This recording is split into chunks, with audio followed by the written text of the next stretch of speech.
Hi, this 5-minute solution gonna show you how to fix iPhone storage stuck on calculating category size.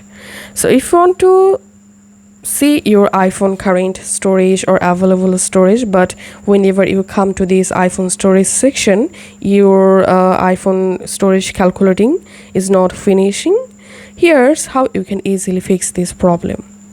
The first solution is you have to give a simple restart.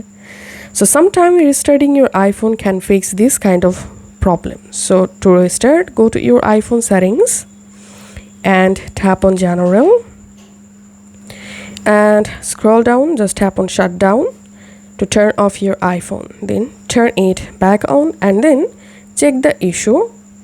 And the second solution is you have to force restart your iPhone. To force restart your iPhone, first of all, press volume up button one time and volume down button one time, and then hard press on power button, and don't release your finger until your iPhone force restart.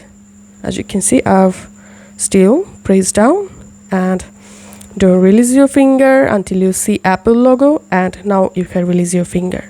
And that's how you will be able to force restart your iPhone.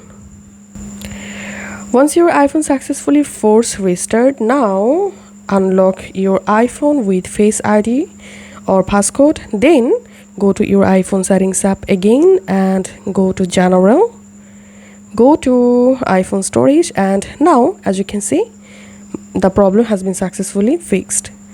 So if you are still having the same error, then you have to give reset all settings. So go to your iPhone settings and just go to General section and tap on Transfer or Reset iPhone, tap on Reset and just tap on Reset all settings. That's how. If you follow all of these steps very carefully, hope any of the solution will fix the error.